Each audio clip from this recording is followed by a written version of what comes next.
ഇന്നൊരു ന്യൂസ് കാണാനിടയായി. അതായത് യുഡിഎഫ് സ്ത്രീകൾക്ക് സൗജന്യ യാത്ര എന്നും പറഞ്ഞൊരു പ്രസ്താവന ഇറക്കിയിരുന്നല്ലോ. ഇപ്പോൾ അതിനെതിരായി നമ്മുടെ പ്രൈവറ്റ് ബസ് ഉടമകൾ രംഗത്ത് വന്നിരിക്കുകയാണ്.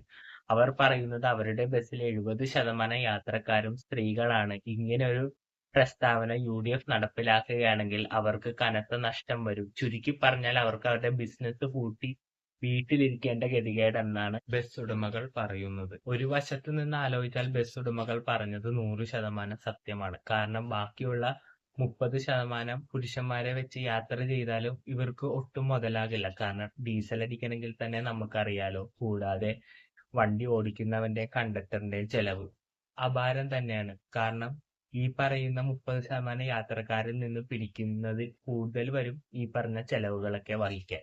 മറുവശത്ത് ഞാൻ മനസ്സിലാക്കിയ ഒരു പോയിന്റ് വെച്ചാണ് പറയുന്നത്. ഒട്ടുമിക്ക പുരുഷന്മാരും ലൈസൻസ് കിട്ടിയാൽ സ്വന്തം വണ്ടി ഓടിക്കാൻ ആഗ്രഹിക്കും. അവരങ്ങനെ തന്നെ ചെയ്യും. സ്ത്രീകൾ ചെയ്യില്ല എന്ന് ഞാൻ പറയുന്നില്ല. പക്ഷെ അപൂർവങ്ങളിൽ അപൂർവം മാത്രം. കാരണം ഞാൻ മനസ്സിലാക്കിയത് വെച്ച് ഒട്ടുമിക്ക സ്ത്രീകൾക്കും സ്വന്തം വണ്ടി ഓടിക്കാൻ പേടിയാണ്. അതുകൊണ്ട് തന്നെ അവർ ബസ് യാത്ര സ്വീകരിക്കും.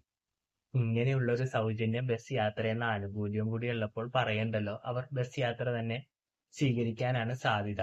അങ്ങനെ വരുമ്പോൾ സ്വകാര്യ ബസ്സിലെ തൊഴിലാളികളുടെ തൊഴിൽ നഷ്ടപ്പെടും. അങ്ങനെ വരുമ്പോൾ അവർ പട്ടിണി അല്ലെങ്കിൽ പോവർട്ടി, അൺഎംപ്ലോയ്മെന്റ്, തൊഴിലില്ലായ്മ എന്നൊരു സാഹചര്യത്തിലേക്ക് പോകും. ചുരുക്കി പറഞ്ഞാൽ രാജ്യത്തിന്റെ എക്കണോമിക് ഡെവലപ്മെന്റിനെ തന്നെ ബാധിക്കുമെന്ന് നമുക്ക് ചെറുതാക്കി പറയാം.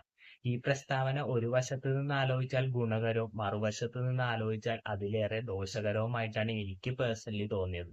നിങ്ങൾക്ക് എന്താ തോന്നിയെന്ന് താഴെ കമന്റ് ബോക്സിലൂടെ രേഖപ്പെടുത്തുമല്ലോ. അപ്പോൾ അടുത്തൊരു വീഡിയോയിൽ കാണുന്നവരെ ബൈ ബൈ.